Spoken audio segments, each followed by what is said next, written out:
Video এসএক্সিতে স্বাগত জানাচ্ছি আমি তাহিরা কিবরিয়া। সংক্ষেপে আমেরিকার কিছু খবর। গত ৮ মাসের মধ্যে প্রথমবারের মতো বৃহস্পতিবার যুক্তরাষ্ট্রের প্রেসিডেন্ট জো বাইডেন এককভাবে সংবাদ সম্মেলন করলেন। বাইডেনের মানসিক সক্ষমতা নিয়ে গভীর উদ্বেগ দেখা দেয়ায় তাকে নির্বাচনী লড়াই ত্যাগ করার জন্য তার নিজের দল ডেমোক্রেটিক পার্টি থেকে যে ক্রমাগত চাপ দিয়ে আসছে তার জবাবে তিনি ১ ঘন্টার বেশি সময় ধরে সংবাদ সম্মেলন করেন। বাইডেন নির্বাচনী প্রচারণা চালিয়ে যাওয়ার দৃঢ় সংকল্প পুনর্ব্যক্ত করেছেন। সাবেক প্রেসিডেন্ট ডোনাল্ড ট্রাম্প বৃহস্পতিবার ফ্লোরিডায় হাঙ্গেরির প্রধানমন্ত্রী ভিক্টর অরবানের সঙ্গে বৈঠক করেছেন।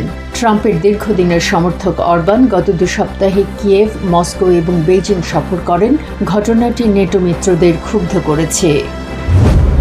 সিএনএন এবং নিউ ইয়র্ক টাইমসের খবরে বলা হয়েছে, এবছরের শুরুর দিকে যুক্তরাষ্ট্রের গোয়েন্দা সংস্থা জানতে পেরেছিল যে জার্মান অস্ত্র নির্মাণকারী প্রতিষ্ঠান রাইনমেটালের প্রধান নির্বাহীকে রাশিয়া হত্যার পরিকল্পনা করেছে।